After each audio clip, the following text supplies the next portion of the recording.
Assalamualaikum ta'ala alaikum warahmatullahi wabarakatuh. Alhamdulillahi rabbil alamin. Wassalatu wassalamu ala ashrafil anbiya'i wal mursalin.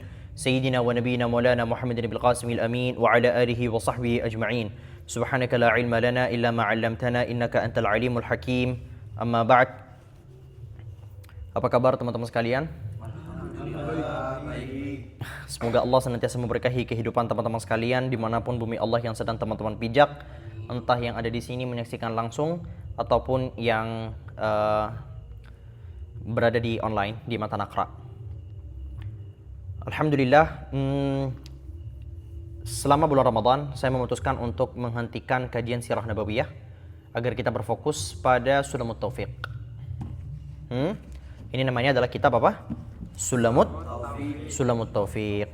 Sulamut Taufiq ini adalah karangan dari seorang alim, allamah, pakar nahwu dari Yaman, dari Tarim, yang bernama Sayyid Abdullah ibn Husain ibn Tahir Ba'alawi al-Hadrami al-Tarimi. Seseorang yang menempuh jalan hidup keilmuan yang begitu panjang. Awalnya belajar di Yaman, kemudian beliau sempat datang ke Haramain. Terlepas dari itu, Sulamut Taufiq adalah kitab yang betul-betul barakahnya begitu banyak, terutama di Nusantara ini. Saya kenapa memutuskan untuk ingin menghatamkan Sulamut Taufiq, dan kedepannya saya akan berusaha untuk menjelaskan dengan bahasa sebaik mungkin. Kenapa? Karena kalau saya ditanya, Dam, kira-kira aku ini sekarang mau ngaji kitab yang cukup untuk aku dipakai seumur hidup,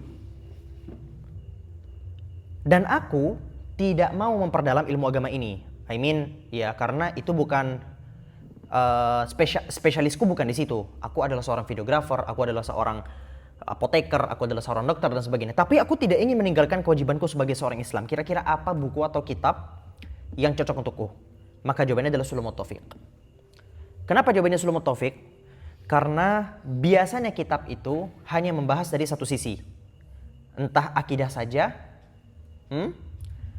seperti Aqidatul Awam, ya isinya cuma akidah, atau fikih, sebagaimana mungkin teman-teman dengar apa fikih, Sulam, ya, Fathul Qorib, itu sini fikih. Ada sih bahasan akidah di awal tapi sedikit banget.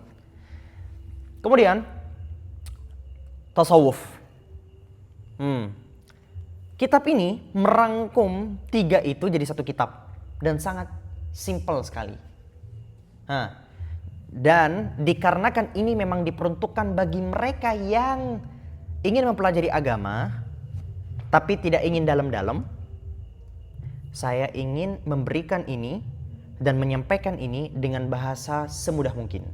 Dan kalian di sini di depan ada yang takhasus di dalam agama? Nggak ada ya?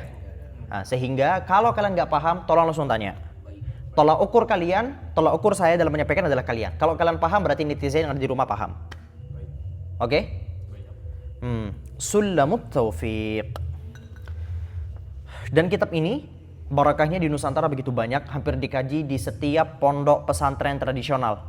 Saya tidak tahu berapa ratus atau berapa ribu kali kitab ini telah saya hatamkan. Selama 12 tahun berturut-turut mungkin. Ya, 12 tahun berturut-turut, 2 kitab yang selalu diulang-ulang.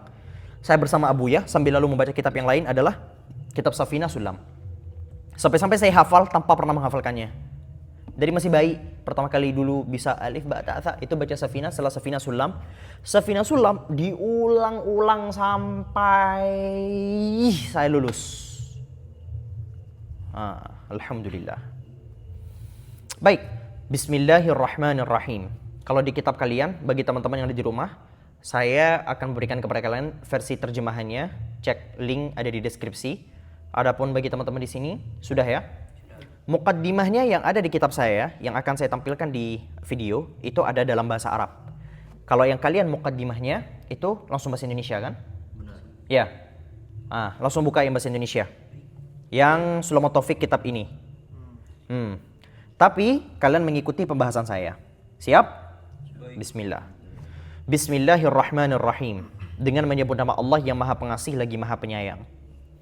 Nah, ini agak panjang dulu pembahasan di sini. Dengerin saya dulu, nanti lihat kitabnya, karena itu gak ada di buku kalian. Bismillahirrahmanirrahim, dengan menyebut nama Allah yang Maha Pengasih lagi Maha Penyayang. Kenapa muallif di sini memulai dengan bismillah? Pertama, iqtidaan, mengikuti Al-Qur'anul Karim. Allah Subhanahu wa taala mengawali kalamnya dengan Bismillahirrahmanirrahim, ya. Dan dengan cara itu pula Allah memperkenalkan dirinya. Bayangkan Allah memperkenalkan dirinya dengan apa? Dengan Ar-Rahman dan Ar-Rahim. Selama ini kalau teman-teman membaca Bismillahirrahmanirrahim, terjemahannya adalah dengan menyebut nama Allah yang Maha Pengasih lagi Maha Penyayang, ya kan? Ya. Apa yang membedakan antara pengasih dan penyayang? Saya tahu. Apa? Kalau pengasih itu untuk semua umat manusia. Kalau penyayang itu untuk yang mengimani Allah. Good. Betul. Itu kalau Ar-Rahman dan Ar-Rahim. Tapi kalau dalam bahasa Indonesia itu gak ada. Bahasa Indonesia Ar-Rahman itu Maha Pemberi kasih sayang, Ar-Rahim Maha Pemberi kasih sayang, sama. Nah, sehingga yang bisa membedakan itu keduanya adalah dalam bahasa Arab. Sehingga terjemahan itu hanya berusaha menyingkat-nyingkat saja. Dan para ulama menyebutkan bahwa Al-Quran itu tidak bisa diterjemahkan. Al-Quran tidak bisa diterjemahkan. Ia hanya mendekatkan makna kepada kalian. Jadi ketika kalian baca Al-Quran terjemahan sendirian dengan menyebut nama Allah yang Maha Pengasih lagi Maha Penyayang, kalian tidak bisa menikmati Al-Quran seutuhnya. Nah, Ar-Rahman dan Ar-Rahim ini terjadi perdebatan antara para ulama dengan perdebatan yang sangat panjang. Dan sebagaimana disampaikan oleh Ustadz Bobby tadi, Masya Allah, oleh Ustadz Bobby tadi, Ar-Rahman adalah rahmat yang Allah berikan kepada manusia, muslim atau tidak, yang berlaku di dunia, atau bahasa lebih luasnya lagi, yang berlaku di dunia dan akhirat. Sehingga yang mendapatkan kasih sayang Ar-Rahman ini siapapun, even orang kafir, even orang kafir. Even orang kafir, orang fasik, orang yang gak pernah sholat, orang yang gak pernah puasa, orang semua mendapatkan kasih sayang Allah. Loh, mereka dapat kasih sayang? Iya. Allah Subhanahu wa taala berfirman dalam Al-Qur'an, "Wa rahmati wasi'at kulla syai'." Dan rahmatku meliputi segala sesuatu. Sesuatu itu apa? Segala sesuatu. Sesuatu itu termasuk orang kafir, termasuk orang fasik. Ar-Rahim diberikan kepada orang Islam saja. Ar-Rahim diberikan kepada orang Islam saja. Alias spesial. Gak mungkin dong antara yang Islam dan yang tidak Islam itu disamakan. Tapi yang tidak Islam pun Allah berikan kasih sayangnya. Dan percaya atau tidak, di antara semua nama-nama Allah mengawali. Nih, saya ketika datang di tengah-tengah kalian sebagai orang yang ingin memperkenalkan diri, saya akan memperkenalkan diri dengan sesuatu yang paling melekat dengan saya. Iya enggak? Halo guys, perkenalkan, nama saya Kadam Sidik. Saya adalah seorang konten kreator. Maka saya ingin dikenal oleh kalian sebagai seorang konten kreator. Allah Tabaraka wa Ta'ala memperkenalkan namanya melalui firman pertamanya di dalam Al-Quran, Bismillahirrahmanirrahim. Dengan menyebut nama Allah yang Maha Pengasih lagi Maha Penyayang. Padahal Allah punya nama banyak. Ya kan? Allah Al-Aziz yang Maha Perkasa, Al-Jabbar, Al-Mutakabbir, Maha sombong, Maha menghancurkan, Maha dendam. Allah punya Maha itu. Kenapa Allah datang memperkenalkan dirinya dengan Maha Kasih? Untuk menunjukkan bahwa seluruh ayat-ayat setelahnya itu dibangun atas kasih sayang. Ayat azab dibangun atas kasih sayang. Iya, kasih sayang dari Maha Adilnya Allah. Jeffrey Epstein, kita sebut namanya. Jeffrey Epstein. Anggaplah dia bunuh diri. Anggaplah dia bunuh diri sekarang. Menurut kalian adil gak? Dia udah jahatin berapa manusia? Enggak. Dan kalau memang betul-betul faktanya dia sampai bayi digituin, Alhamdulillah Rasulullah SAW, tiba-tiba dibunuh diri, kayak selesai. Enggak. Adil gak? Enggak cukup. Enggak cukup. Bayangin Allah tidak memberikan siksanya, tidak memberikan maha siksanya, maha adilnya kepada orang seperti ini. So neraka adalah rahmat. Neraka itu rahmat. Neraka itu kasih sayang bagi para korban. Iya kan? Nah, itu dia. Bismillahirrahmanirrahim.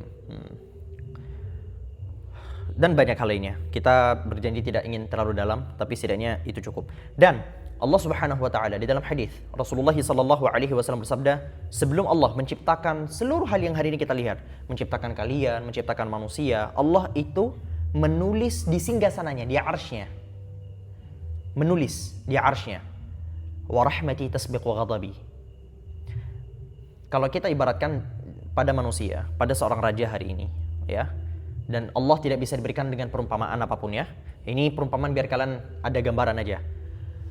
Misal di istana presiden hari ini, di depan istana ditulis apa? Ada lambang Garuda kan? Di Garuda ada tulisan Bhinneka Tunggal Ika, ya kan? Maka Indonesia atau presiden kita atau pemimpin kita ingin membangun segala hal dengan motonya tadi, apa itu? Bhinneka Tunggal Ika. Allah pun demikian. Allah punya motonya. Allah menulis di atas singgasananya, wa rahmati tasbiqu ghadabi, dan kasih sayangku melampaui murkaku. Kasih sayangku melampaui murkaku. Melampaui murka.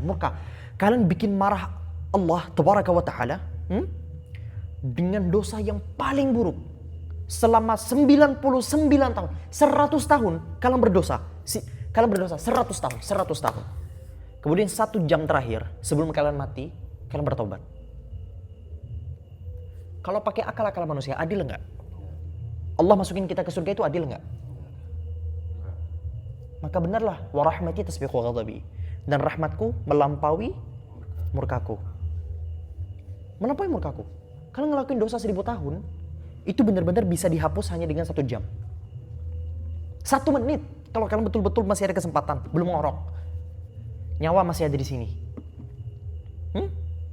Maka kenalilah kasih sayang Allah tabaraka wa ta'ala. Alhamdulillahi rabbil alamin, segala puji bagi Allah Tuhan semesta alam. Segala puji bagi Allah, kita memuji Allah. Emang kita bisa muji Allah?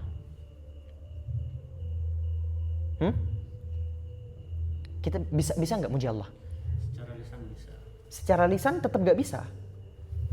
Tetap nggak bisa. Untuk bisa muji, kamu harus tahu yang terpuji itu seperti apa sosoknya. Sedangkan kamu sendiri tidak bisa memuji Allah karena kita tidak mampu, otak kita, mata kita, batin kita tidak mampu untuk mengenal Allah seutuhnya. Kita hanya mampu mengenal Allah sebagaimana Allah memperkenalkan dirinya kepada kita melalui firman-Nya. Itu, tok saja. Bisa? Gak bisa. Makanya Rasulullah SAW bersabda, La uhsi thana'an alaik anta kama athnaita ala nafsik. Ya Allah, aku tidak mampu menghitung bagaimana cara untuk memujimu. Ya sudah ya Allah, engkau sebagaimana engkau memuji dirimu sendiri. Maka yang paling bisa memuji Allah itu siapa? Allah itu sendiri. Dan kita tidak akan pernah bisa sempurna dalam memuji Allah. Karena saat kita memuji Allah, atas segala yang Allah berikan kepada kita, pada pujian itu Allah balas lagi. Muter terus. Kamu ingin memuji Allah atas segala hal yang Allah ingin berikan kepada kamu kan? Tapi pas kamu muji, Allah kasih lagi. Hah? Jadi sampai kapanpun kita tidak akan pernah bisa memuji Allah. Dan ketika lisan kita mampu memuji Allah tabaraka wa ta'ala, itu adalah hadiah terbaik. Dan makhluk yang paling bisa memuji Allah adalah Rasulullah. Karena siapa yang lebih mengenali Allah dibandingkan Rasulullah? Di dalam hadis bahkan disabdakan, nanti pada hari kiamat Allah akan tancapkan di dada Rasulullah kalimat-kalimat pujian yang tidak pernah diberikan kepada makhluk-makhluk sebelumnya. Lalu Rasulullah akan memuji Allah dengan pujian yang seperti itu. Ya Rabb. Tapi walaupun dengan itu semua, mari kita tetap senantiasa agungkan pujian kita kepada Allah. Maka refleksi dari memuji Allah itu apa? Saat kita memuji apapun, memuji manusia, memuji diri sendiri, kita kembalikan pujian itu kepada Allah. Bobby ganteng. Ganteng nggak? Enggak. Terus siapa yang ganteng? Siapa yang ganteng? Inul, baik. Inul. Selamat hari kembali. Inul ganteng. Jadi ketika kita sedang melihat kegantengan Inul, sebenarnya yang ganteng tuh Inul, apa yang bikin ganteng Inul? Yang indah, yang harusnya kita puji, itu Inul, hasil ciptaannya atau sang pencipta? Sang pencipta. Maka saat kita memuji Inul, harusnya hal pertama adalah Wah, penciptanya Inul. Yang hasil ciptaannya saja seindah ini, apalagi yang mencipta. Gitu kan? Mau kopi.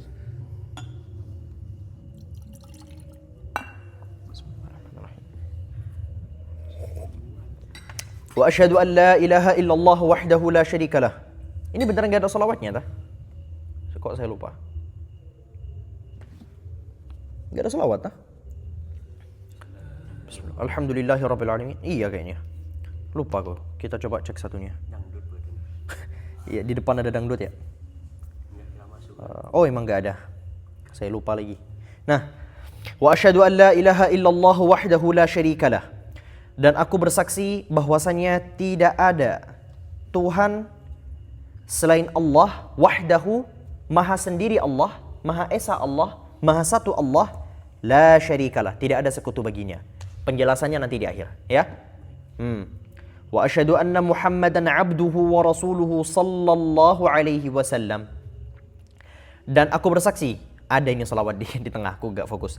Dan aku bersaksi bahwasanya Nabi Muhammad sallallahu alaihi wasallam abduhu, apa arti abdun? Hamba. Jadi Rasulullah sebelum Rasulullah disifati dengan rasul, Rasulullah lebih berbangga terlebih dahulu dengan sebagai seorang hamba. Sebagai seorang budak, sebagai seorang hamba. Hambanya siapa? Hambanya Allah. Wa rasuluhu, dan utusannya Allah. Sallallahu alaihi wasallam. Semoga salawat Allah senantiasa tercurahkan kepadanya, begitu pula salamnya. Nah, sekarang pertanyaannya adalah, jadi maksud salawat itu apa? Pujian. Tapi apakah sependek pujian? Benar. Tapi detailnya bagaimana? Salawat dan salat itu sama aja sebenarnya. Misalnya hari ini aku pengen ngomong, aku pengen salat ke Rasulullah, gak masalah. Karena salawat itu bentuk jamak, bentuk banyak dari salat. Jadi untuk di Indonesia aja dibedain salat sama salawat kan? As-salatu ala nabi, boleh salat kepada Nabi. Bahkan aku bisa sekarang ngomong, aku sekarang wudu. Sen, mau kemana? Mau ngerjain salah satu dari salawat. Artinya apa? Pengen salat zuhur, pengen salat asar, pengen salat maghrib, pengen salat sunnah. Salat salawat sama aja. Lalu apa arti salat? Arti salat apa? Arti salat adalah doa. Apa arti doa? Talab. Apa arti talab? Meminta. Meminta. Sekarang pertanyaannya, kan artinya meminta. Ya Allah, berilah selawatmu kepada Rasulullah. How? Makanya dalam bahasa Arab, inilah pentingnya kita tuh gak bisa belajar dari terjemahan. Perlu belajar langsung dari sumber asal. Orang Arab itu biasa satu kata arti awalnya begini, tapi pencabangannya bak. Jadi salat kalau dari Allah artinya sana, pujian atau rahmat. Loh, Allah berselawat ya? Kita senantiasa mengucapkan, ya Allah bersalawatmu kepada Rasulullah. Di dalam Al-Quran Allah Subhanahu wa taala berfirman, innallaha wa malaikatahu yusalluna 'alan nabi. Ya Allah, sesungguhnya Allah dan malaikatnya bersalawat kepada Nabi. Kalau berasal dari Allah artinya salah, artinya pujian atau kasih sayang, rahmat. Kalau dari malaikat artinya istighfar. Kalau dari manusia seperti kita, maka kembali ke mana awal, doa. Talab. Ya. Jadi sekarang kalau kalian bersalawat kepada Rasulullah, jangan gak ada rasanya itu lidah. Jangan Allahumma sholli alaihi. Maksudnya hadirkan di dalam hati. Oh, artinya salawat itu begini toh gitu. Wasallam, dan salam pun tercurahkan kepadanya. Wa ala alihi, dan kepada keluarga Rasulullah. Siapa yang maksudnya keluarga Rasulullah? Para ulama berbeda pendapat. Ada ulama mengatakan yang dimaksud dengan keluarga Rasulullah adalah orang seluruh keturunan Rasulullah. Ashraf, Sayyid, ya, Syarif, Sayyid, Habib, ya, keturunan Rasulullah semuanya. Nggak peduli entah diakui secara nasabnya atau tidak. Yang tahu itu kan Allah. Tapi apakah Rasulullah punya keturunan? Yes, Allah punya. Allah. Nasallallahu alaihi wasallam. Apakah Rasulullah punya keturunan? Yes, Rasulullah punya keturunan. Saya nggak mau bahas nasab di sini. Yang jelas, Rasulullah punya keturunan. Diakui atau tidak, yang tahu Allah. Nah, keluarga Rasulullah adalah mereka. Bisa saja ada yang tampak, ada yang tersembunyi. Bisa jadi Pras adalah keturunan Rasulullah. Tapi gak ada yang tahu. Wallahu alam kan? Nah, iya kan? Nah, keturunan. Ada ulama berpendapat keturunan beserta istri-istrinya. Ibunda Saudah, Ibunda Aisyah, Ibunda Hafsah, Ibunda Maimunah dan semuanya. Pendapat ketiga, seluruh Banu Hashim. Banu Hashim. Siapa Banu Hashim? Keturunan Hashim. Hashim itu siapa? Leluhurnya Rasulullah. Muhammad, putra daripada Abdullah, putra daripada Abdul Muttalib, putra daripada Hashim. Seluruh keturunan Hashim disebut sebagai Banu Hashim. Jadi masuk dengan keluarga Rasulullah adalah Banu Hashim, disebut sebagai Hashimi. Kemudian ada pendapat selanjutnya, tidak hanya Banu Hashim, termasuk Banu Hashim dan Banul Muttalib. Banul Muttalib siapa lagi? Muttalib kakeknya Rasulullah. No, kakeknya Rasulullah namanya Abdul Muttalib. Muhammad putra daripada Abdullah, putra daripada Abdul Muttalib, putra daripada Hashim, putra daripada Abdu Manaf. Abdu Manaf punya 4 putra. Abdu Manaf punya 4 putra. Ada yang bernama Hashim, ada yang bernama ada yang bernama Muttalib, bukan Abdul Muttalib. Ada yang bernama Naufal, ada yang bernama Abdu Syams. Tetapi yang Rasulullah akui, Banu Hashim dan Banu Muttalib syai'un wahid. Yang Rasulullah akui benar-benar dekat, itu adalah keturunan Banu Hashim dan Banu Muttalib saja. Loh, terus Banu Naufal dan Banu Abdu Syams gimana? Banu Abdu Syams gimana? Kenapa? Kenapa yang Rasulullah betul-betul pegang erat, dia anggap bagian dari keluarganya, itu hanya Banu Muttalib? Karena pada saat Rasulullah disakiti oleh orang-orang kafir Quraisy, diboikot, dijahatin, dikasarin dan sebagainya, yang ikut membela Rasulullah selain dari Banu Hashim adalah Banu Muttalib. Sedangkan dari Banu Naufal dan Banu Abdi Syams, mereka seakan-akan bodoh amat, bahkan sebagian dari kaum mereka justru malah ikut menyakiti Rasulullah sallallahu alaihi wasallam. Sehingga sempat Rasulullah dicemburui sama salah satu keturunan Banu Naufal. Sempat dicemburuin. Wa ala alihi. Kemudian ada pendapat selanjutnya yang mengatakan no, yang disebut sebagai keluarga Rasulullah adalah seluruh pengikut Rasulullah sallallahu alaihi wasallam. So, kalau kalian betul-betul mengikuti Rasulullah, kalian dianggap sebagai bagian dari keluarga Rasulullah. Dan ini adalah pendapat dari ulama kita yang terkenal, yaitu siapa? Al-Imam An-Nawawi rahmatullah taala alaihi. Wa sahbihi, dan sahabat Rasulullah. Siapa yang dimaksud dengan sahabat? Khulafaur Rasyidin yang hidup di masanya. Khulafaur Rasyidin, Al-Khulafaur Rasyidun yang hidup di masa Rasulullah. Abu Bakar, Umar, Utsman, Ali radhiyallahu anhum. Itu yang maksud sahabat. Berarti Sayyidina Zubair, Sayyidina sahabat juga. Jadi gimana? Yang hidup di zamannya. Yang hidup di zamannya. Abu Lahab, Ikut membantu Rasulullah.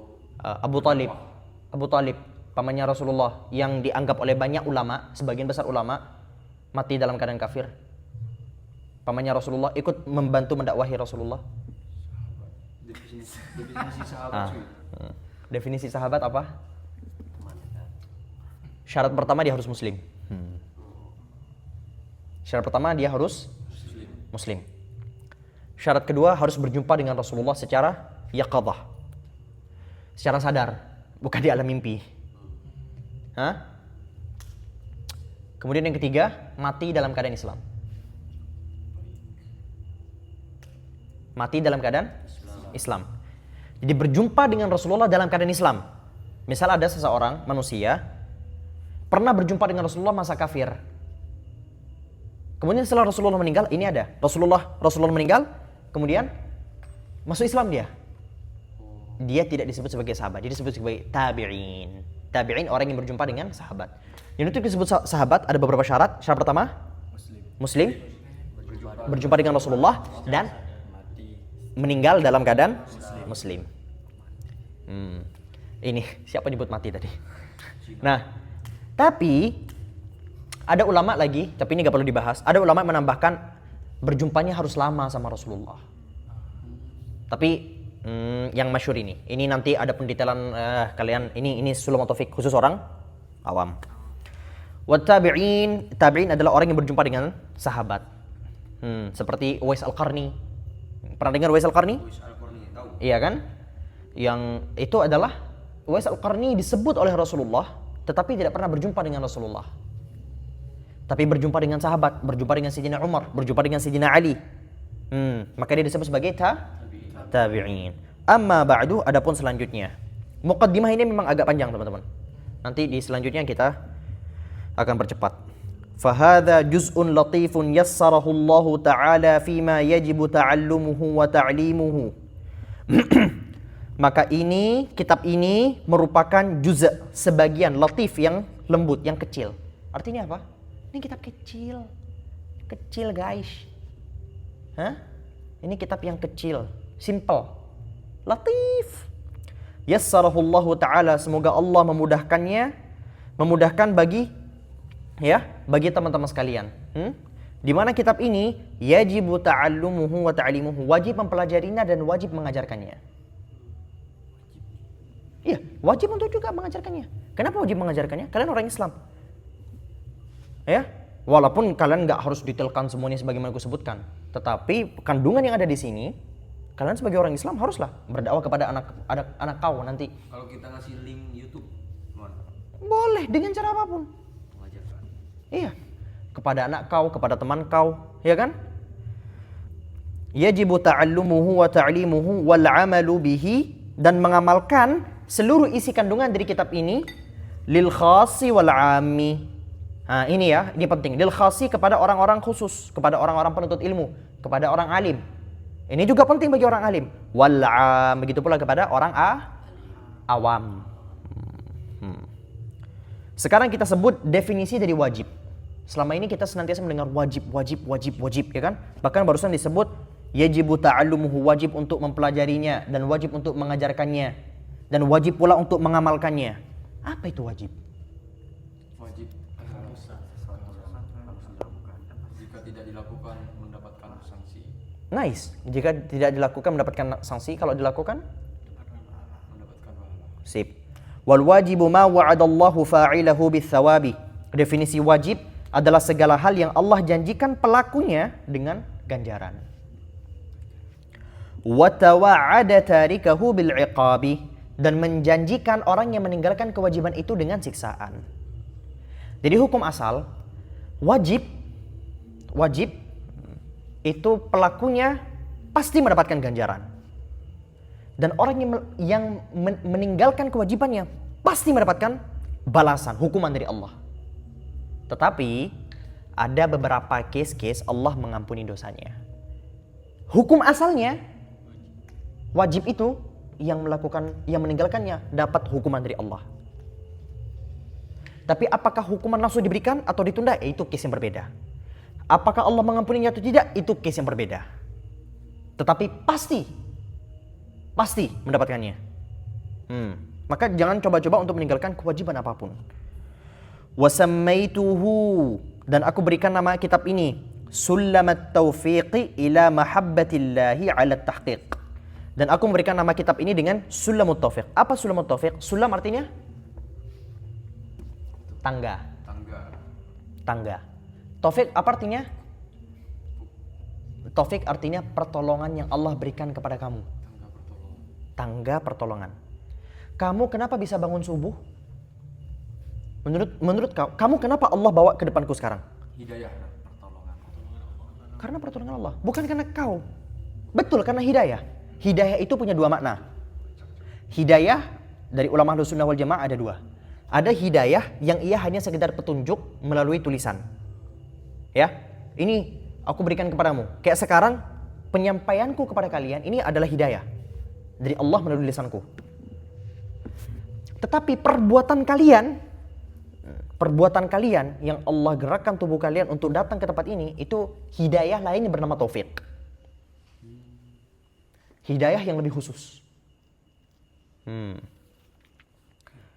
Sulamut Taufiq ini nama singkatnya.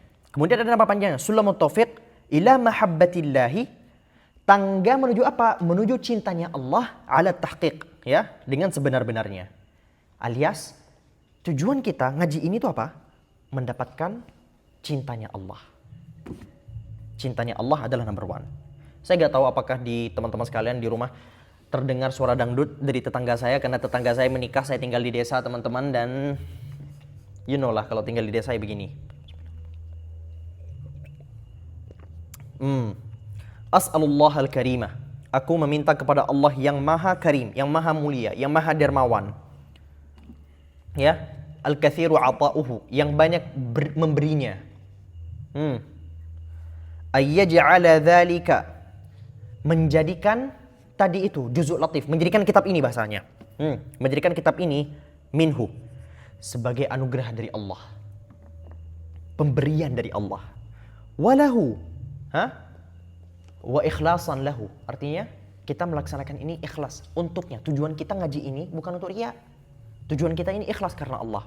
Pure. Murni hanya untuk Allah. Bukan biar dipuji, bukan biar karena kalian FOMO. Karena Bobby ikut, aku ikut. Enggak. Tapi purely. Ini karena kalian hari ini sedang menghadapi bulan Ramadan dan ingin memperbaiki diri kalian. Maka ikhlaskan niat itu semua untuk Allah. Wa fihi, dan memohon dengan ini semoga kita menggapai ridhanya Allah tabaraka wa taala. Ya. Wa ilaihi, dan sebagai tempat waraji'an, wasilan ilaihi ta'ala, tempat kembali, tempat pulang kepada Allah tabaraka wa ta'ala. Wa mujiban lil qurba wa zulfa ladaihi, dan semoga kitab ini bisa menjadi asbab di antara penyebab kalian kemudian bisa dekat dengan Allah tabaraka wa ta'ala, kemudian naik level irtifa at-taqarrub, ya, di sisi Allah subhanahu wa ta'ala, zulfa ladaihi, di sisi Allah nanti pada hari kiamat, hari akhirat. Wa ayyuwaffiqa man waqafa alaihi lil amali bimuqtadahu, dan semoga Allah memberikan pertolongan, memberikan taufik bagi sesiapa pun yang berusaha meneliti dan membaca dan mengkaji sebagaimana kalian hari ini mengkaji kitab ini, perihal pengamalannya sebagaimana ketentuan dan ketetapannya yang nanti akan disampaikan di dalam kitab ini. Thumma taraqqi bitawaddudi bin nawafil liyahuza hubbahu wa walah. Kemudian kalian bisa naik level, ya, sampai kalian bisa jatuh cinta. Tawaddud, ya, tahabbub, mencintai, cinta, dengan amalan-amalan sunnah yang tujuannya apa? Liyahuza hubbahu, untuk menggapai cintanya Allah dan kedekatan dengan Allah dan bisa menjadi kekasihnya Allah. Itulah tujuan ngaji hari ini. Baik, selesailah kita dari muqaddimah, kita menuju fasal yang pertama. Lanjut. Bismillah. Faslun yajibu.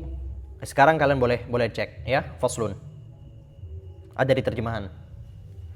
Kalian baca satu-satu, skip ke bawah terjemahan, ya. Yajibu ala kaffatil mukallafina ad-dukhulu fi dinil Islam. Wajib bagi seluruh orang-orang mukallaf masuk kepada agama Islam, masuk ke dalam agama Islam. Orang mukallaf itu siapa? Orang yang pertama, mukallaf itu ada banyak. Di antaranya, saya lupa kalau kalian minta sebutkan satu-satu. Di antaranya, yang pertama baligh. Ya, baligh. Sehingga orang yang belum baligh apakah disebut mukallaf? Tidak. Tetapi orang tuanya wajib dong ngajarin. Kemudian berakal. Sehingga kalau misal dia betul-betul tidak berakal, gimana? Apakah wajib? Tidak. Tergantung.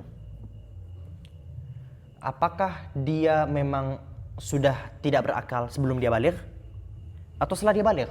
Maksudnya tidak berakalnya di tengah jalan atau sebelum gini? Dari awal. Paham nggak? Paham ya? Ada yang lahir langsung gangguan. Itu. Jadi misal Bobby berusia contoh 30 tahun hidupnya. Contoh lah, Bobby ini hidupnya cuma 30 tahun. Contoh. Presiden dong. Contoh, Bobby ini hidup 30 tahun. 20 tahun, ya, selama 20 tahun Bobby ini normal. Ya. Kemudian tiba-tiba Bobby di usia 20 tahun lebih setengah jam, tiba-tiba, gitu. Bukan stroke, apa namanya? Fisik apa? Bukan. Jiwa. Jiwa. Aku gini Gila. Sorry. Ya, gitulah pokoknya. ODGJ. Contoh, Bob. Contoh. ODGJ nah. Kena ODGJ. Nah, apakah kamu tiba-tiba nggak mendapatkan hukuman dan nggak mendapatkan ini? Enggak lah. Karena sebelumnya sudah sempat. Misal sebelumnya kamu emang enggak, ya udah. Kemudian dia punya panca indera yang memungkinkan dia untuk bisa melihat atau mendengar. Alias pesan itu tersampaikan kepadanya. Bayangin ada anak dari kecil, ya dia itu gak bisa mendengar dan gak bisa melihat. Hah? Minimal dia bisa mendengar atau minimal dia bisa melihat. Ya kan? Ya. Nasallallahu alaihi wasallam. Ada anak kecil dari dia baru bayi gak bisa lihat dan gak bisa dengar. Kan gimana cara dakwah? Gini. Kan gak bisa sampai kan kepada dia. Nah, itu. Kemudian selanjutnya minimal dia bisa dengar atau minimal dia bisa melihat. Kemudian selanjutnya balaghatud da'wah. Telah sampai kepadanya dakwah. Jadi andai kata dia tinggal di desa terpencil, hutan yang dia kayak Islam. What is Islam? Apa itu Islam? Maka dia tidak disebut mukallaf. Di sini ada perdebatan sebenarnya dari para ulama. Cuman singkatnya begini. Oke? Mukallaf, wajib bagi seluruh mukallaf masuk Islam. Islam adalah kewajiban dan bukan pilihan. Bukan pilihan, teman-teman. Islam itu bukan pilihan, kewajiban. Kewajiban. Islam itu, semoga Allah matikan kita dalam keadaan Islam. Wathubutu fihi 'ala dawam, dan tetap di atas agama ini sepanjang masa sampai mati. Wajib. Jadi gak Islam, aku udah sempat Islam kok. Mana ada. Aku punya kawan. Dia murtad. Detik-detik sebelum murtad dia video call aku, ngajak aku sholat Isya. Dia video call sholat Isya. Tak tanya apa, mau perpisahan sama Allah katanya. Itu kan. Sumpah itu hal paling aneh gitu. Dia kan nggak percaya kan sama eksistensi Allah versi kita kan. Jadi perpisahan sama Allah katanya. Jadi agnostik. Jadi Kristen. Masih percaya Tuhan. Iya masih percaya Tuhan, tapi kan dia gak percaya Allah versi kita kan. Cuma maksudnya ngapain dia sholat Isya gitu. Ya Allah, jujur teman-teman, hidayah ini mahal. Semoga Allah matikan kita dalam keadaan Islam. Rasulullah di antara doanya adalah ya muqallibal qulub tsabbit qalbi ala dinik. Ya Allah, Maha pembolak-balik hati, tetapkanlah hatiku di atas agamamu. Kita gak usah kepedean. Kita gak tahu apa yang akan menimpa kita.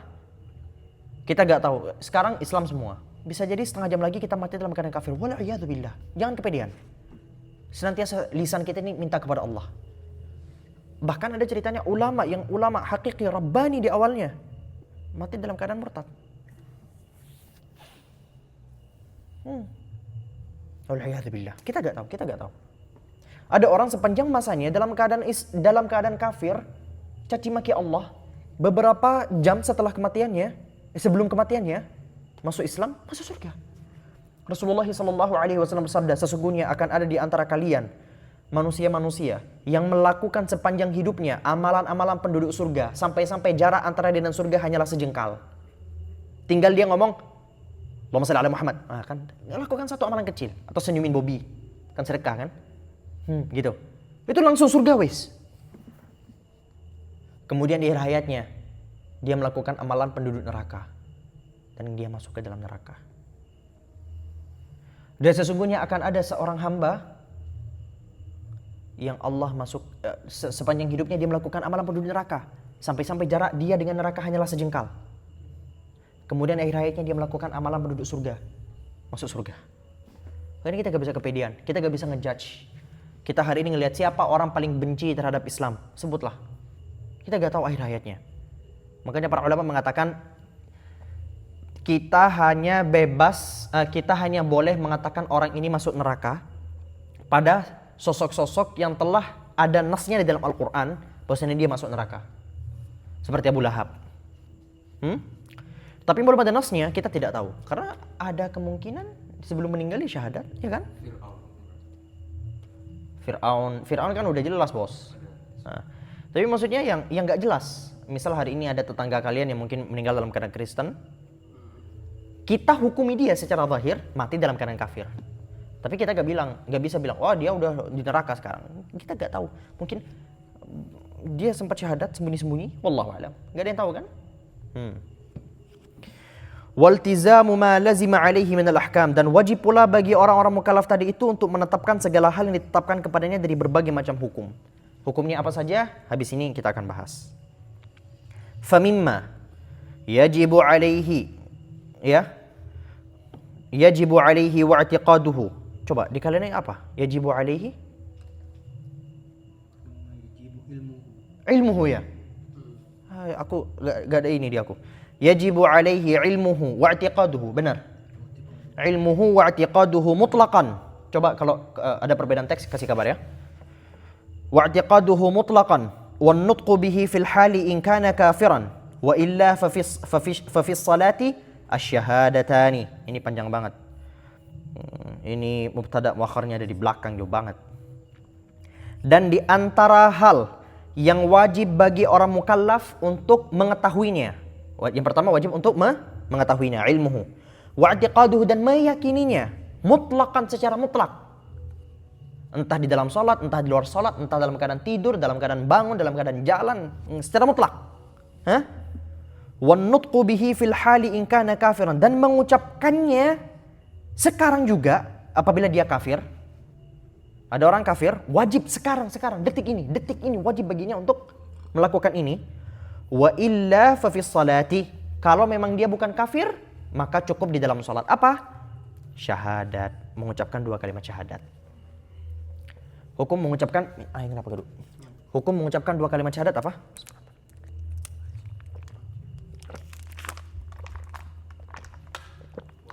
Wajib, ya? Alhamdulillah. Nah, itu dia. Wajib. Apa? Wa huma asyhadu an la ilaha illallah wa asyhadu anna Muhammadar Rasulullah sallallahu alaihi wasallam. Dan 2 kalimat syahadat tadi itu adalah asyhadu an la ilaha illallah, sama teksnya ya. Wa asyhadu anna Muhammadar Rasulullah sallallahu alaihi wasallam. Seumur hidup kita senantiasa mengucapkan syahadat, asyhadu an la ilaha illallah, asyhadu an la ilaha illallah, tapi kita paham enggak artinya? Sekarang kita akan detailkan. Sekarang kita akan detailkan maknanya. Makna 2 kalimat syahadat. Wa ma'na asyhadu an la ilaha illallah. Adapun makna asyhadu an la ilaha illallah, saya bersaksi bahwasanya tidak ada Tuhan yang berhak disembah kecuali Allah. Ya? Apa artinya? Anta'lama, yaitu kamu harus mengetahui, mengenali Allah. Ya? Mengenal apa saja? Oh, bukan Allah. Iya, maksudnya Allah. Bismillah. Anta'lama, kamu harus tahu. Wa ta'taqidah, dan kamu harus meyakini. Wa tu'mina, dan kamu harus beriman. Wa tusaddiqa, dan kamu harus membenarkan. Alla ma'buda bihaqqin fil wujudi illallah. Tidak ada yang berhak disembah di dunia ini, di wujud ini, ya, pada seluruh yang wujud, pada seluruh yang ada, kecuali Allah. Yang disembah banyak kan? Banyak. Tetapi yang berhak disembah, ma'buda bihaqqin. Tadi kan ada bihaqqin kan? La ma'buda bihaqqin. Kalau ma'bud ada banyak, yang disembah ada banyak. Ya? Ada Yesus yang disembah. Ada patung, ada Krishna, ada kursi, iya India kan? Sapi, India menyembah segala kan? Tikus. Apakah itu semua adalah sesembahan yang tepat? Tidak. Tidak, itu adalah sesembahan yang salah. Karena satu-satunya sesembahan yang benar adalah Allah. Al-Wahid yang maha satu, Al-Ahad yang maha menyendiri. Al-Wahid dan Al-Ahad ini ada ulama mengatakan sama aja artinya, tetapi ada yang membedakan, dan perbedaannya pada yang mengatakan berbeda itu akhirnya penelitiannya panjang sekali. Saya sebutkan salah satunya. Wahid itu maha satunya Allah pada zatnya, Ahad maha sendirinya Allah pada sifatnya. Wahid wahidun fi sifat ahadun fi dzatihi wahidun fi sifatihi. Apa kebalik? Saya lupa. Sorry. Insyaallah nanti saya jelaskan lagi. Jadi saya lupa. Intinya Allah itu senantiasa, Allah itu maha satu dan Allah menyendiri pada semua sifat-sifatnya. Nih, kamu melihat Bob? Melihat. Allah melihat? Melihat. Allah melihat, kamu melihat. Tapi melihatnya kamu dan melihatnya Allah berbeda. Ya kan? Maka Allah menyendiri pada sifatnya.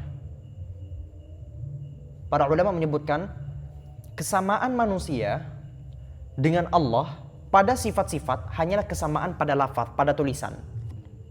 Melihat hanya sama pada M-E-L-I-H-A-T. Kalau dalam bahasa Arab basir, ba, Basir. sad,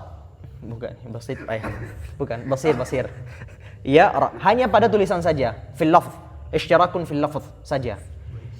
Adapun secara makna berbeda. Kamu sekarang untuk bisa melihat sesuatu, pertama ada batasnya. Iya, harus ada cahaya. Harus ada cahaya dan harus butuh kelopak mata, butuh kornea, butuh saraf yang nyambung ke dalam, ya kan? Ya. Allah tak butuh itu. Allah tak butuh itu. Al-awwalu yang maha awal, yang maha pertama. Sehingga sebelumnya tidak ada sesuatu. Al-qadim yang maha lampau. Al-qadim ini azali. Maksudnya bahasanya al-awwal dan al-qadim kurang lebih sama, pendetailan yang berbeda. Lagi-lagi saya ingin menggunakan bahasa bayi di sini. Insyaallah nanti kalau ada dars akidah secara khusus kita akan detailkan. Illallahu al-wahidul ahadul awwalul qadimu al-hayyu yang maha hidup. Lagi-lagi kalian hidup, Allah hidup, tetapi hidupnya kalian dan hidupnya Allah berbeda. Ya tidak? Iya. Hidup kalian terbatas, hidup kalian berasal dari permulaan, Allah tanpa permulaan. Hidup kalian pasti ada akhiran dan Allah tidak ada akhiran. Hidup kalian membutuhkan sesuatu dan Allah tak membutuhkan apapun.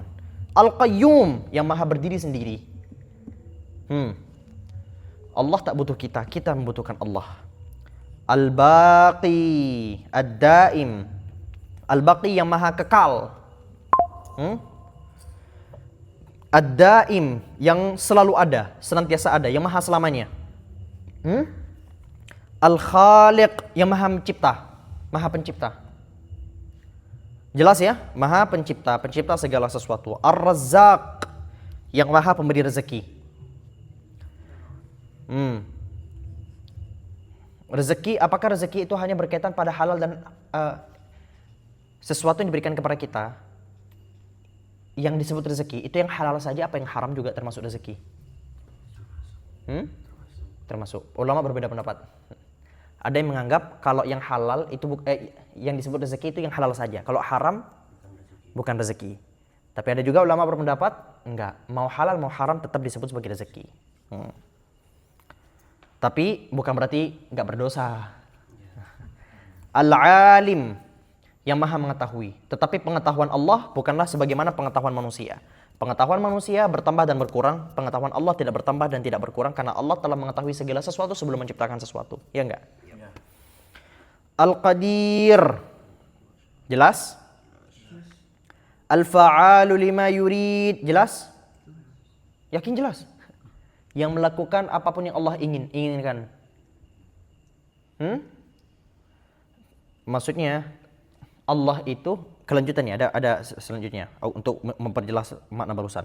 Masya Allahu kana wa ma lam yasha' lam yakun. Apapun yang Allah inginkan pasti terjadi dan apapun yang Allah tidak inginkan itu tidak mungkin terjadi.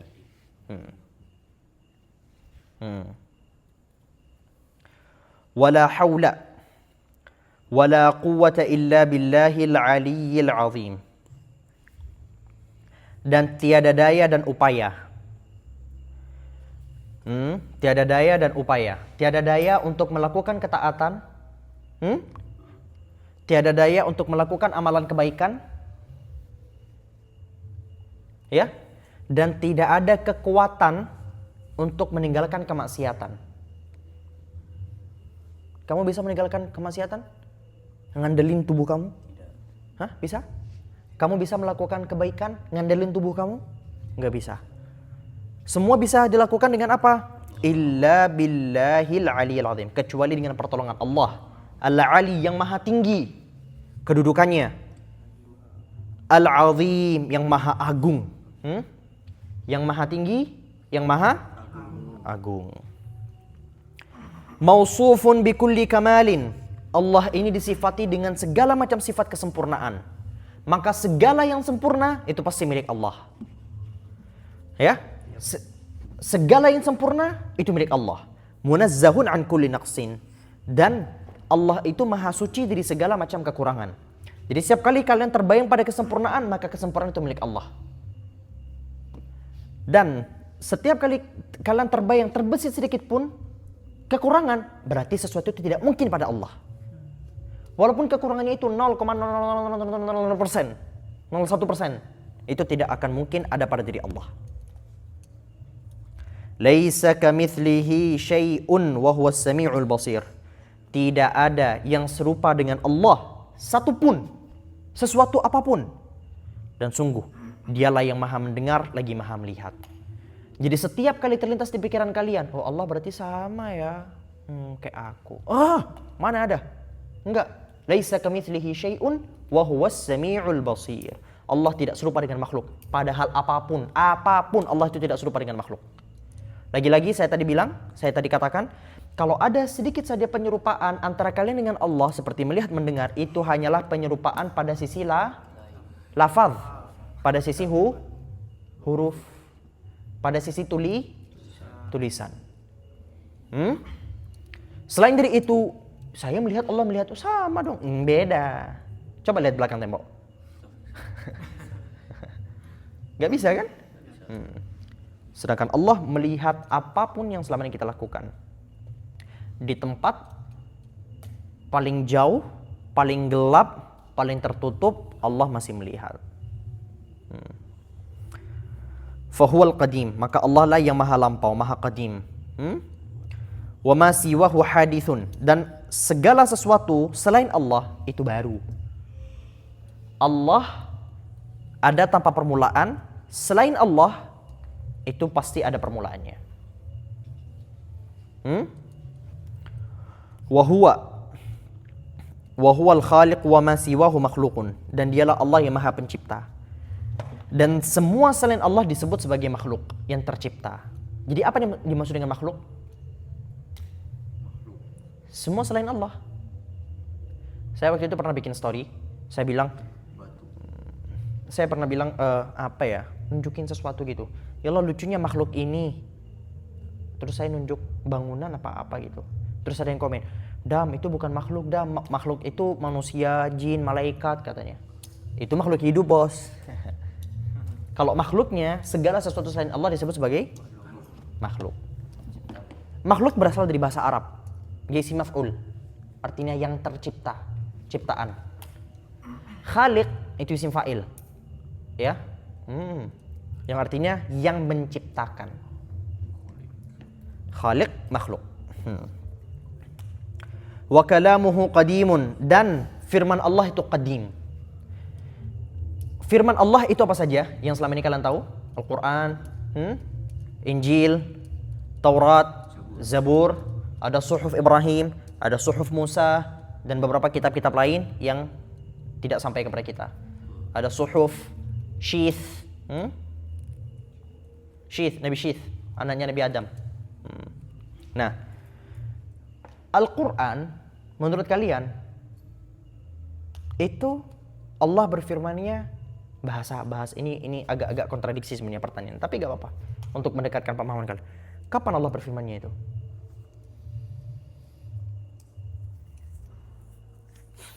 di zaman Rasulullah?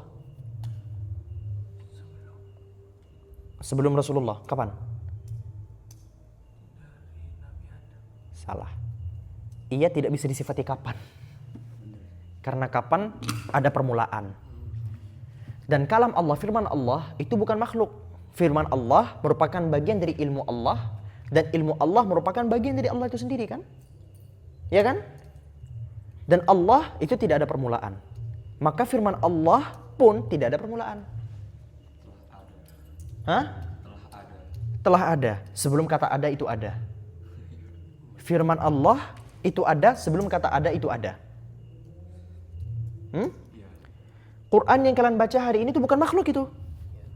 Apa yang makhluk? Kertasnya, tintanya, suara kita nih pas kamu baca alhamdulillahirabbil alamin, suara jederan udara yang keluar dari tenggorokan ya, keluar dari tenggorokan itu makhluk. Oksigen yang keluar itu makhluk. Gak bisa dong kita menyebutkan suara yang keluar dari lisan kita ini bukan makhluk. Ini bukan makhluk, ini bagian dari Allah. Jelek gitu suaramu kok. Contoh, masa iya Allah disifati dengan sesuatu yang jelek? Enggak kan? Maka firman Allah semuanya itu bukanlah makhluk. Makanya kalau kalian perhatikan di buku-buku terjemahan apapun, tafsir surat Al-Ikhlas, tafsir surat An-Nas, selama kalian madrasah dulu, para ulama menyebutkan dengan bahasa apa? Diturunkan. Nuzulul Quran. Apa arti nuzul? Turun. Malam penurunan Al-Quran. Firmannya sudah dari azali, sudah qadim. Tapi diturunkannya baru di zaman Rasulullah. Begitu pula dengan Injil, sama qadim. Baru diturunkannya di masa Nabi Isa, Taurat dan semuanya. Bisa dipahami ya? Oke, jadi jangan sampai kalian berkata, "Oh, Allah baru berfirman di saat itu." Enggak. Tidak, Allah tidak disifati dengan waktu. Karena waktu itu milik makhluk. Kasairi sifatihi, sebagaimana seluruh sifat-sifat Allah yang lain. Maha melihatnya Allah. Allah telah melihat sebelum yang tercipta itu terlihat oleh kita sebagai manusia. Allah telah disifati sebagai maha melihat sebelum yang terlihat itu terlihat. Kita tidak bisa. Kita meledak. Otak manusia itu bisa memahami Allah itu meledak kita. Meledak. Allah mendengar, Allah telah disifati sebagai maha mendengar sebelum suara-suara yang hari ini kita dengar itu terdengar. Agak pelik ya? Oke, nggak perlu. Yang penting kalian harus meyakini bahwasanya sifat-sifat Allah itu semua tidak ada awalnya. Dan tidak ada akhirnya. Li'annahu subhanahu mubayinun li jami'il makhluqati, karena sesungguhnya Allah, maha suci Allah itu sangat berbeda dengan seluruh makhluk-makhluknya. Berbeda dari sisi apa? Zatnya. Allah dengan makhluknya berbeda zatnya Allah. Wasifati, dan sifatnya Allah. Maha mendengarnya, maha melihatnya. Wal af'al, maha menciptanya Allah, itu berbeda. Subhanahu wa ta'ala amma yaqulu adh-dhalimuna 'uluwan kabira. Maha suci Allah dari ucapan orang-orang zalim. Maha suci Allah yang maha tinggi, yang maha besar. Allah sangatlah berbeda. Apa arti maha suci? Kita selama ini senantiasa bilang subhanallah, atau kita bilang Allah subhanahu wa ta'ala. Apa arti subhanallah? Maha suci Allah. Apa arti maha suci Allah? Arti maha suci Allah ketika kita menyifatkan kepada Allah sesuatu yang tak pantas untuk Allah. Makanya ketika kita melihat sesuatu yang tak pantas untuk Allah, kita langsung ucapkan subhanallah. Apa yang tak pantas disematkan kepada Allah? Kekurangan. Subhanallah dari semua ini. Maha suci Allah. Ya. Maha suci Allah dari ucapan orang-orang zalim. Wa ma'na asyhadu anna Muhammadar Rasulullah. Adapun makna asyhadu anna Muhammadar Rasulullah, saya bersaksi bahwasanya Muhammad adalah utusan Allah. Apakah kita hanya cukup menyaksikan bahwasanya Nabi Muhammad adalah utusan Allah kemudian kita langsung jadi Islam otomatis? Tidak, masih banyak yang harus kamu percayai. Kalau kamu percaya sama Rasulullah, kamu harus percaya juga dengan segala macam sifat yang disematkan kepada Rasulullah dan segala macam hal yang diucapkan oleh Rasulullah. Kamu gak boleh meyakini Rasulullah adalah pendusta. Ah, bohong kali Rasulullah. Kafir udah. Bohong kali. Nggak ada. Dan arti dari aku bersaksi bahwa Nabi Muhammad adalah utusan Allah, an ta'lama, kamu harus tahu, wa ta'taqidah, dan kamu meyakini, wa tusaddiqa, dan kamu harus membenarkan, wa tu'mina, dan kamu harus mengimani, anna sayyidana wa nabiyyana, sesungguhnya pemimpin kita semua dan nabi kita semua, Muhammad ibn Abdullah ibn Abdul Muttalib ibn Hashim ibn Abdi Manafinil Qurashi sallallahu alaihi wasallam. Muhammad putra Abdullah, putra Abdul Muttalib, putra Hashim, putra Abdu Manaf, dari bangsa Quraisy, sallallahu alaihi wasallam. Siapa beliau? Ini Abdullahi. Beliau yang pertama adalah sebagai hamba Allah. Wa rasuluhu, dan utusan Allah. Ila jami'il khalqi, kepada seluruh makhluknya. Nah, inilah yang membedakan antara Allah inilah yang membedakan antara Rasulullah sallallahu alaihi wasallam dengan nabi-nabi sebelumnya. Kita umat Islam meyakini seluruh nabi-nabi sebelumnya itu hanya diutus di tempat-tempat mereka. Termasuk Yesus. Nabi Isa. Itu hanya diutus di mana? Di Palestina. Kepada Bani Israel. Yahudi hanya kepada Bani Israel. Jadi mereka itu agama keturunan yang Allah memang berikan kepada keturunan tertentu. Jadi hakikatnya kita meyakini orang Islam hari ini kita sebagai orang Islam, kita meyakini bahwasanya Islamnya orang Chinese yang gak ada darah Israel, Kristennya orang Chinese, orang Eropa yang gak ada darah Israel. Siapa Israel? Nabi Yakub. Nabi Yakub itu nama lainnya adalah Israel. Tahu kenapa namanya Israel? Versinya mereka. Kalau versinya kita Israel artinya adalah hamba Allah. Kalau versi mereka, Israel itu dari bahasa Ibrani yang artinya yang menghajar Tuhan, yang ngajak berantem Tuhan. Jadi, dan itu adalah nama yang disematkan kepada Nabi Yakub. Memang Tuhan versi mereka itu agak aneh. Enggak, kita tadi senantiasa menghukumi Allah Maha Sekian, Maha begitu sampai enggak ada celah di pikiran kita untuk menganggap Tuhan kita begitu lemah, ya kan? Jadi ceritanya di versi agama mereka, dan ini bisa kalian cek di YouTube. Arti Israel menurut kepercayaan orang Kristen dan Yahudi. Nabi Yakub ini ingin mendapatkan ilham, ingin mendapatkan kekuatan dari Tuhan. Akhirnya Allah, Tuhan, il itu artinya Tuhan dalam bahasa mereka. Itu turun ke bumi menjelma sebagai manusia. Terus Nabi Yakub tadi tuh ngajak berantem, pengen mendapatkan berkat. Dan kalah dong Allahnya. Dalam berita mereka. Kalah. Kalah.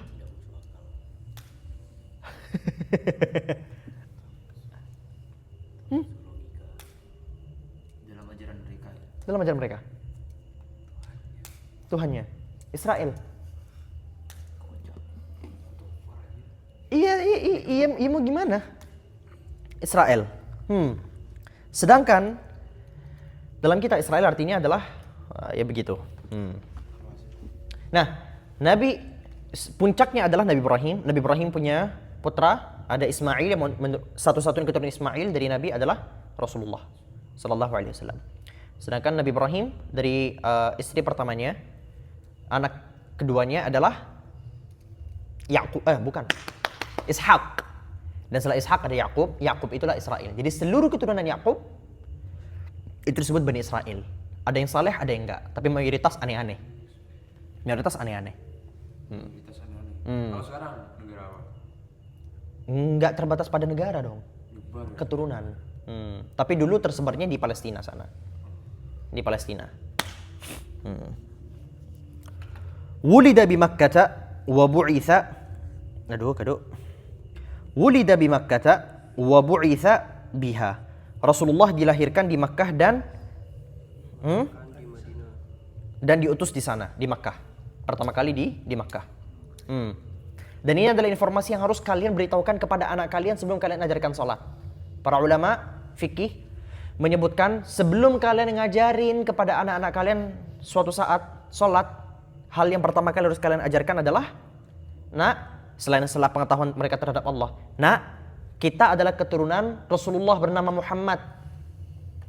Ya, bernama Muhammad. Nabi Muhammad ini punya keturunan yang bernama ini, sekian, sekian, dan sekian. Itulah Rasulullah Sallallahu Alaihi Wasallam.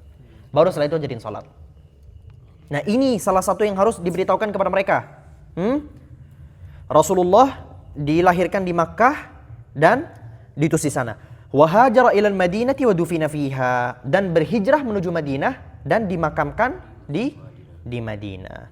Semoga kita nanti bisa berangkat umrah ke Makkah, ke Madinah bareng-bareng. Amin. Wa annahu sallallahu alaihi wasallam shadiqun fi jami'i ma akhbara bihi, dan sesungguhnya Rasulullah sallallahu alaihi wasallam itu jujur, terpercaya perihal segala macam hal yang Rasulullah kabarkan tentangnya. Famin dzalika, dan di antara yang Rasulullah kabarkan adalah azabul qabri, azab kubur. Maksudnya azab di alam barzakh. Seluruh mayat yang hari ini kalian yang meninggalkan kita semuanya itu ada di mana? Alam kubur, alam barzakh. Jasadnya aja yang ada di bumi. Mereka berada di alam berbeda, namanya alam barzakh. Ya Allah. Disebutkan di dalam hadis, ketika seseorang itu baru meninggal, kemudian dibawa, digotong dan sebagainya, itu mereka bakalan kebingungan. Mau dibawa kemana aku? Mau dibawa kemana aku? Yang dibawa sama malaikat ke atas, ke atas, ke atas. Dan kalau orang itu adalah orang saleh, dan kalau memang orang itu adalah orang saleh, semoga Allah menjadikan kita bagian darinya, itu jiwa kita akan dibawa ke atas, ke langit untuk mendapatkan sesuatu sebelum kita ke alam barzakh, ya. Dan semua malaikat-malaikat yang membawa, jadi kan kita dibawa, jiwa kita akan dibawa sama malaikat. Otomatis kan bakalan kecium kan?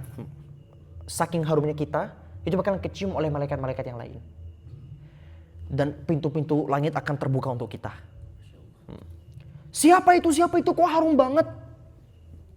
Siapa rajul soleh itu, katanya. Semoga kita termasuk dari golongan ini. Ya Rabb, ya Rabb. Dan setelahnya nanti dimasukkan ke alam barzakh, dan tiba-tiba alam barzakh akan dibuka seluas-luasnya. Alam barzakh, alam kubur itu akan jadi lebar selebar-lebarnya, dan dia sudah bisa menikmati aroma-aroma surga. Kayak bau-bau surga itu udah mulai tercium untuk dia. Kenikmatan mulai diberikan. Kalau memang dia sudah sampai di level ketakwaan yang luar biasa, dia bahkan gak perlu mendapatkan hisab dan sebagainya. Dan bahkan disebutkan di dalam hadis, dia ngarep pengen cepat-cepat kiamat. Ayo kiamat, kiamat, aku pengen ketemu keluargaku, aku pengen ketemu sama surgaku, aku pengen ketemu ini, pengen ketemu ini. Kayak happy, kiamat, kiamat gitu. Sebaliknya. Ada orang gak pernah sholat, kerjaannya, wah, nasallallahu alaihi wasallam. Semoga Allah menjauhkan kita dari perkara ini. Jiwanya diangkat, bok, dalam keadaan bau yang sangat bau sekali. Kemudian seluruh malaikat itu akan berkata, wah, jiwa apa ini, bau banget. Dan pintu langit tidak bersedia untuk membuka untuknya. Dan masuk ke dalam alam barzakh, langsung jebrek, terhimpit-himpitnya, sampai disebutkan di dalam hadis, ya, itu sampai mercat. Kalau apa bahasa Indonesia mercat? Penyet, nyek gitu. Dan dalam keadaan benyak begitu dia masih ditanya oleh malaikat dengan suara yang sangat menggelegar, yang menakutkan. Man rabbuka, jeder. Semoga Allah menjauhkan kita. Nas'alullah assalamu alaihi. Semoga Allah memudahkan kita untuk bisa bertobat sebelum kita meninggal. Semoga Allah memudahkan kita untuk bisa mendekatkan diri kita kepadanya sebelum kita meninggal. Ya Rabb, ya Rabb. Wa na'imuhu, dan nikmatnya. Kita selama ini senantiasa mendengar tentang azab kubur. Padahal dalam kuburan gak cuma ada azab, tapi ada juga nikmat kubur. Ini juga dia problem, teman-teman. Seakan-akan kita mengenal agama ini dengan penuh siksaan, ya. Bayangin kita dari kecil kita mendengar tentang siksa neraka, ya enggak? Detail-detail neraka kita kayak hafal banget, dari buku, dari tontonan film, dari ceramah-ceramah. Tapi detail tentang surga kita pernah dengar? Tidak. Hah? Pernah sedikit. Walaupun memang nggak pernah bisa membayangkan, tapi kan ada beberapa detail-detail yang disebutkan dalam Al-Quran dan Hadis kan? Tapi kita nggak pernah tahu. Jarang kita mendengarnya. Begitu pula dengan kubur. Dari kecil kita kubur. Apa yang ada di kubur? Siksa. Kita kayak siksa kubur, siksa kubur, siksa kubur. Padahal ada nikmat kubur. Makanya yang ngajarin anak kita nanti, ngajarin murid-murid kalian nanti, ya harus balance antara ngajarin mereka perihal siksa kubur dan nikmat kubur. Wa su'alul malakaini munkarin wa nakir, dan pertanyaan malaikat munkar dan nakir. Wal ba'ats, dan masa kita dibangkitkan nanti. Dibangkitkan dari mana kita nanti? Tulang ekor. Manusia akan dibangkitkan dari tulang ekor.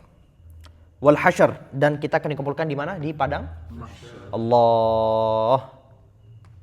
Kita semua berkumpul, kita semua akan tenggelam, kita semua akan ketakutan. Nanti kita akan bahas perihal mahsyar. Wal qiyamah, dan hari kiamat. Sudah jelas ya? Wal hisab, dan hari hisab, hari perhitungan. Was thawab, dan ganjaran. Wal azab, dan siksaan. Wal mizan, dan timbangan. Wan naru, dan neraka. Wasiratu, dan jembatan. Sudah tahu ya, jembatan yang tipis sekali yang akan dilewati oleh setiap orang beriman kalau lolos masuk surga, dan manusia yang lolos pertama kali adalah Rasulullah sallallahu alaihi wasallam. Dan kita sebagai manusia tergantung amal kita. Kalau amal kita baik, kita akan cek gitu kan. Semakin buruk ada yang sampai bergelantungan, hampir jatuh-jatuh, mau lewat lagi, bergelantungan, jatuh-jatuh, lewat lagi. Dan itu sepertinya kita bisa selamat dalam keadaan bergelantungan. Mungkin kita ngelewatin bertahun-tahun, beribu-ribu tahun mungkin ya. Semoga kita termasuk dari golongan yang melewatinya secepat kita. Cek. Wal haud, dan telaga. Telaga yang Rasulullah SAW sabdakan, orang kalau sudah minum dari telaga ini, dia tidak akan haus selama-lamanya. Wasyafa'ah, dan syafaat. Syafaat yang Allah berikan kepada manusia melalui lisan Rasulullah sallallahu alaihi wasallam. Jadi nanti pada peristiwa padang mahsyar. Suatu hari Rasulullah sallallahu alaihi wasallam lagi makan daging yang dekat sama tulang, dan itu merupakan salah satu daging favoritnya Rasulullah. Lalu Rasulullah gini, lagi happy. Rasulullah moodnya lagi senang, lagi happy. Habis makan daging. Setelah itu Rasulullah bersabda, aku adalah sayyidun nasi ajma'in. Aku adalah pemimpin manusia seluruhnya. Akan datang satu masa di mana kita semua nanti akan ketakutan di padang mahsyar. Semua ketakutan, semua pada deg-degan, semua pada gedebur. Matahari begitu dekat.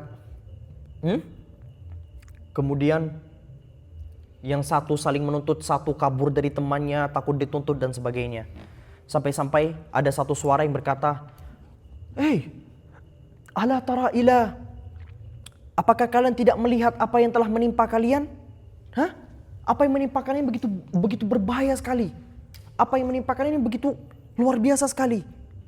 Ayo kita cari orang yang bisa membantu kita. Akhirnya mereka semua datang ke Nabi Adam. Setelah mendatangi Nabi Adam langsung berkata, Inna Rabbi qad ghadiba al-yawma ghadaban lam yaghdab qablahu mithlah wa lan yaghdab ba'dahu mithlah. Sesungguhnya Tuhanku hari ini sedang marah, sedang murka dengan kemurkaan yang tidak pernah terjadi sebelumnya dan tidak akan pernah terjadi setelahnya. Dan sesungguhnya aku dahulu pernah dilarang oleh Allah untuk mendekati satu pohon, kemudian aku bermaksiat kepadanya. Nafsi, nafsi. Udah, aku mau ngurusin diriku sendiri.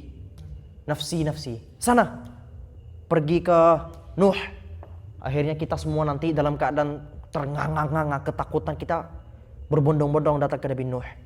Dan ketika kita mendatangi Nabi Nuh, wahai Nuh, kamu adalah utusan Allah, kamu begitu dekat dengan Allah, kita berikan tolong Nuh, ala tara ila ma nahnu fih, tolong bantu kami wahai Nuh. Dan Nabi Nuh berkata, sesungguhnya Allah hari ini telah murka, di mana murkanya tidak pernah terjadi sebelumnya dan tidak akan pernah terjadi setelahnya. Sama. Dan sesungguhnya dahulu aku memiliki doa, aku malah mendoakan keburukan kepada kaumku. Nabi Nuh insecure sama dosanya. Nabi Nuh merasa berdosa. Apa insecure Nabi Nuh? Nabi Nuh mendoakan keburukan kepada kaumnya. Padahal tahu kan betapa bejatnya itu kaum kan? Nabi Nuh berdakwah selama 950 tahun dan pengikutnya, followersnya, sebagian riwayat yang berkata 6 orang. 950 tahun dakwahnya hanya sampai diterima oleh 6 orang. Ada yang berkata 7. Bro, how? Dan Allah kemudian berfirman, Nuh, habis ini gak akan ada lagi yang beriman sama kamu. Dan setelah Allah berfirman demikian, Nabi Nuh kemudian berkata, ya Allah, kalau begitu sudah hancurkan saja mereka. Agar dari keturunan mereka tidak lagi makin banyak yang berbuat kufur kepadamu. Nabi Nuh insecure, gak diterima doanya gara-gara doanya itu. Menurut kalian doanya harusnya masuk akal kan? Nafsi, wes, aku ngurus diriku sendiri katanya. Sana, pergi ke satunya, pergi ke Ibrahim. Ini kita berangkat ke Nabi Ibrahim. Wahai Ibrahim, sesungguhnya engkau adalah kekasih Allah. Engkau begitu dekat dengan Allah. Lagi-lagi jawaban Nabi Ibrahim apa? Sesungguhnya Allah hari ini telah murka dengan kemurkaan yang tidak pernah terjadi sebelumnya dan tidak akan pernah terjadi setelahnya. Dan sesungguhnya aku pernah berdusta sepanjang hidupku 3 kali. Padahal 3 kali itu semuanya adalah berdusta yang dihalalkan oleh Allah. Apa dustanya Nabi Ibrahim? Yang Nabi Ibrahim itu insecure dengan dustanya tadi. Yang pertama, Nabi Nuh pernah berbohong ketika ada saya lupa apa aja ya, raja. Saya lupa urutannya. Itu loh yang ingat. Yang pertama ketika patung-patung besar itu, kemudian ada perayaan pesta, Nabi Ibrahim kan diajak, terus Nabi Ibrahim berkata ana sakim, aku lagi sakit, padahal gak sakit. Kan tujuannya dakwah kan? Kemudian yang dusta yang kedua, dustanya ke orang kafir lagi. Dusta yang kedua, bal fa'alahu kabiruhum hadza. Ini yang patung yang paling gede itu yang lakuin. Ketika dihancurin semuanya kecil-kecil, tahu kan ceritanya? Itu dusta yang kedua. Dusta yang ketiga, Nabi Ibrahim setelah kabur dari raja yang tadi, setelah dibakar, itu kan bawa istrinya sampai ke Mesir. Di Mesir ini ketemu sama raja yang punya fetish. Fetishnya itu suka rebut bini orang. Jadi dia itu kalau tahu ada bini orang, dia senang sama cewek cakep. Dan Nabi Ibrahim, istri pertamanya itu perempuan yang cantik sekali. Sampai-sampai terdengar kabar kecantikannya kepada sang raja. Kemudian raja itu, panggil mereka berdua, Ibrahim. Nabi Ibrahim ditanya, itu siapa perempuan? Dijawab, saudari saya. Dijawab, saudari saya. Biar rajanya agak terlalu gitu. Memang aneh gitu, punya fetish. Kalau bini orang happy dia. Ya walaupun ujungnya tetap dilecehkan ya. Dilecehkan tapi gagal. Karena istri Nabi Ibrahim itu wali juga. Langsung lumpuh ketika mau nyentuh 3 kali itu langsung lumpuh tangannya. Tangan sang raja. Nanti ini nggak perlu kita bahas. Yang jelas 3 dusta itu. 3 dustanya menurut kalian dusta karena nafsu atau dusta karena apa ini? Demi kebaikan. Tapi Nabi Ibrahim insecure di padang mahsyar karena telah berdusta 3 kali. Kita sehari gak bohong aja rasanya kayak OTW. kita sehari. Nah, terus dengan itu kita pede, kita akan selamat nanti?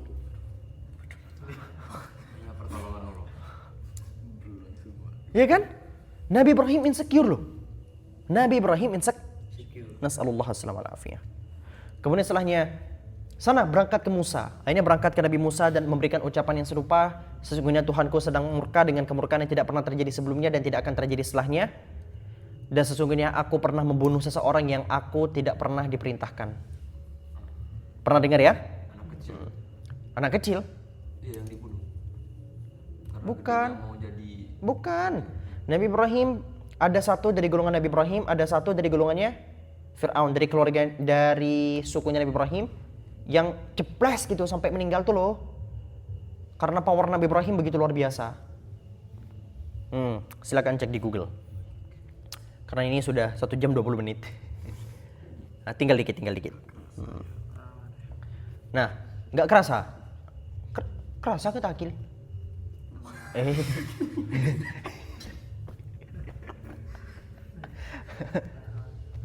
Nah, Kil, mereka di kepelangan ya? Udah kepelangan? Jujur. Mau parlo bental, Pak, berbental. Nah, sampai mana tadi, Bos? Nah, kemudian Nabi Musa, kemudian sana pergi ke Isa. Dan Nabi Allah Isa kemudian mengatakan hal serupa, sesungguhnya Tuhanku sedang murka dengan kemurkaan yang tidak pernah terjadi sebelumnya dan tidak akan pernah terjadi setelahnya, dan tidak menyebutkan dosa apapun. Dalam artian, Nabi Isa pun tetap gak pede walaupun gak punya dosa.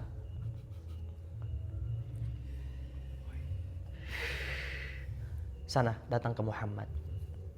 Baru setelah itu Nabi Muhammad SAW,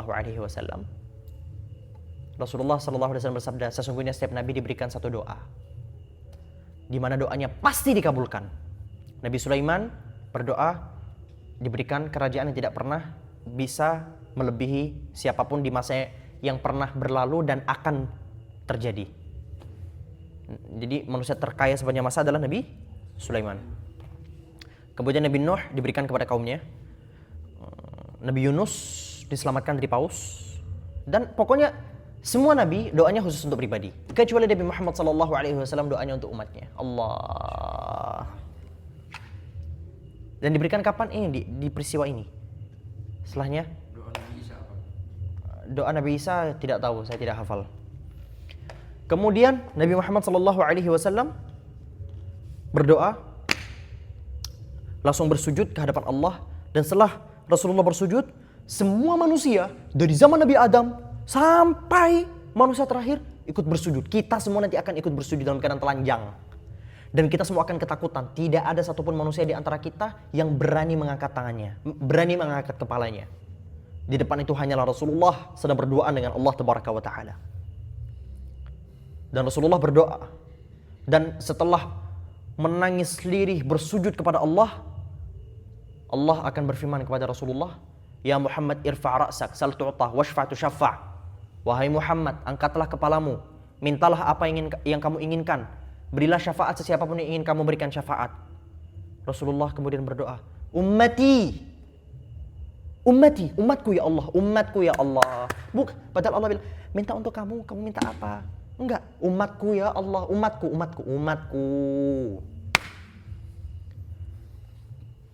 Kemudian Rasulullah Allah perintahkan, wahai Muhammad, keluarkan dari neraka sesiapapun di dalam hatinya ada sebiji jagung dari iman. Setelahnya Rasulullah mengeluarkan dan langsung bersujud. Ya Allah bersujud lama sekali. Kemudian Allah kembali memerintahkan, angkat kepalamu wahai Muhammad. Rasulullah mengangkat kepalanya. Dan setelah mengangkat kepalanya, apa yang terjadi selanjutnya? Rasulullah kembali mengatakan, ummati ya Allah. Dan Allah kemudian berfirman, wahai Muhammad, keluarkan dari api neraka sesiapapun yang di dalam hatinya ada keimanan sebesar biji atom. Biji gandum. Setelah gandum, ya. Setelahnya sujud lagi biji atom. Setelahnya lagi yang jauh lebih kecil, andai kata atom itu masih bisa dipecah-pecah lagi, yang lebih kecil dari itu lagi. Jadi ini bolak-balik ini. Sampai di akhir, setelah selesai dari adna yang lebih kecil dari biji atom itu,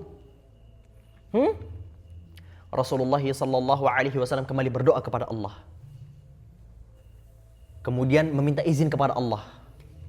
Ya Allah, dengan kebesaranmu, dengan pemberianmu ya Allah, keluarkan dari neraka itu ya Allah sesiapapun yang pernah mengucapkan dari lisannya la ilaha illallah. Siapapun yang dari lisannya pernah mengucapkan la ilaha illallah. Rasulullah itu gak puas loh. Gak puas Rasulullah itu dengan dikeluarkannya seseorang dari neraka yang di dalam hatinya itu ada iman sebesar lebih kecil dari biji atom. Rasulullah masih gak puas. Rasulullah, ya Allah, enggak, mau keluarin lagi. Akhirnya Allah kemudian mengabulkan permintaannya. Ini yang disebut sebagai syafaat. Disebut sebagai syafaatul uzma. Syafaat terbesar. Ya Rabb. Lanjut. Wal jannah, dan surga. Wal khuludu, dan kekekalan nanti di surga dan di neraka. Ya. War ru'yatu lillahi ta'ala fil jannah, dan melihat Allah Ta'ala nanti di surga. Selama ini kita menyangka bahwasanya kenikmatan tertinggi seorang hamba itu bidadari, ya kan? Minum sungai susu, sungai madu, sungai khamar, ya kan? Ya kan? Kan di surga kita dapat khamar. Nah, kenikmatan itu sebenarnya bukanlah kenikmatan hakiki. Kenikmatan yang paling hakiki nanti di surga itu apa? Kita melihat Allah. Bayangkan ya, Allah yang menciptakan keindahan, Allah yang menciptakan kenyamanan, Allah yang menciptakan keamanan, Allah yang menciptakan segala macam yang membuat kita merasa nyaman. Lalu bagaimana dengan Allah itu sendiri? Allah yang menciptakan keindahan. Lalu bagaimana dengan Allah itu sendiri?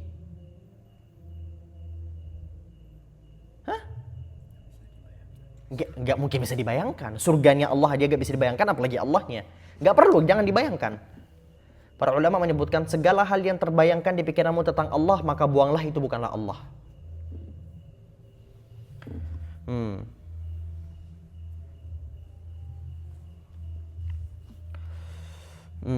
Selanjutnya ini watu'mina ya.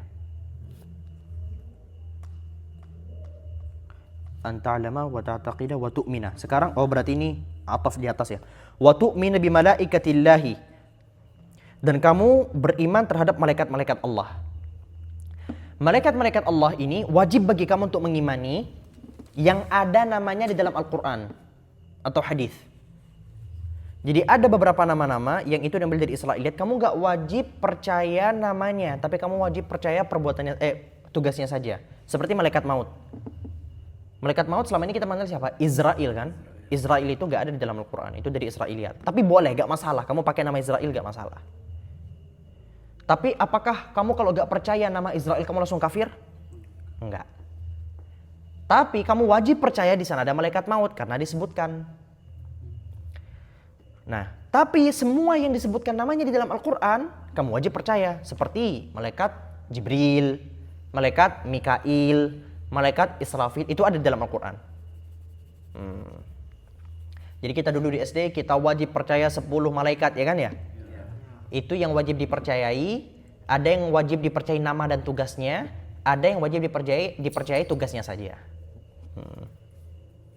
Warusulihi, dan seluruh utusannya yang disebutkan di dalam Al-Quran dan hadis.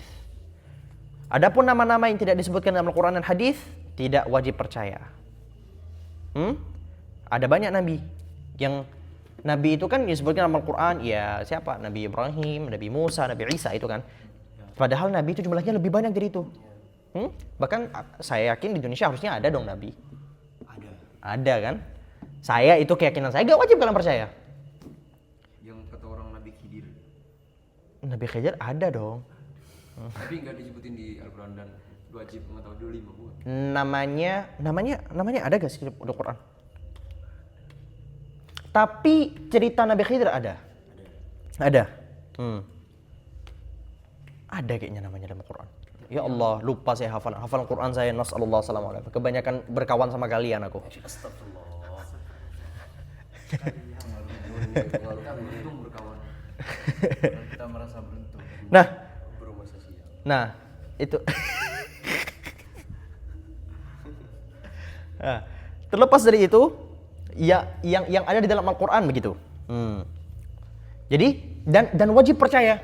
Kamu mengaku percaya sama Rasulullah, tapi kamu tidak mengimani Nabi Isa, kafir. Percaya sama Rasulullah, kamu tidak mengimani Nabi Musa, kafir.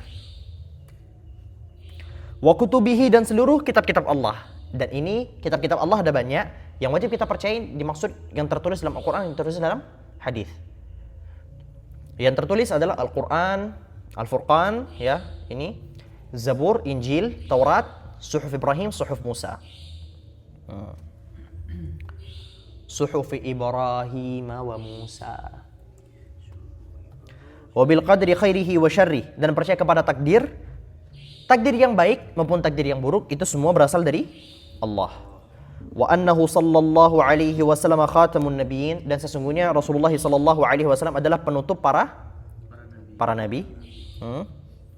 Wa sayyidu waladi Adam ajma'in, dan pemimpin keturunan Nabi Adam seluruhnya. Seluruhnya. Bahkan lebih tegasnya lagi, pemimpin seluruh makhluk. Pemimpin seluruh makhluk. Tidak hanya manusia, bangsa jin semuanya. Begitu kira-kira. Insyaallah kita lanjut besok. Seru tidak? Seru, banyak ilmu baru. 1 jam 30. Pas 1 jam 31 menit. Aman? Ada pertanyaan mungkin? Kalau nggak ada, saya selesaikan. Oke, baik. Hada wallahu subhanahu wa ta'ala al-bisawab. Subhanakallahumma bihamdika asyhadu an la ilaha illa anta astaghfiruka wa atubu ilaik. Assalamualaikum warahmatullahi wabarakatuh. Bye bye.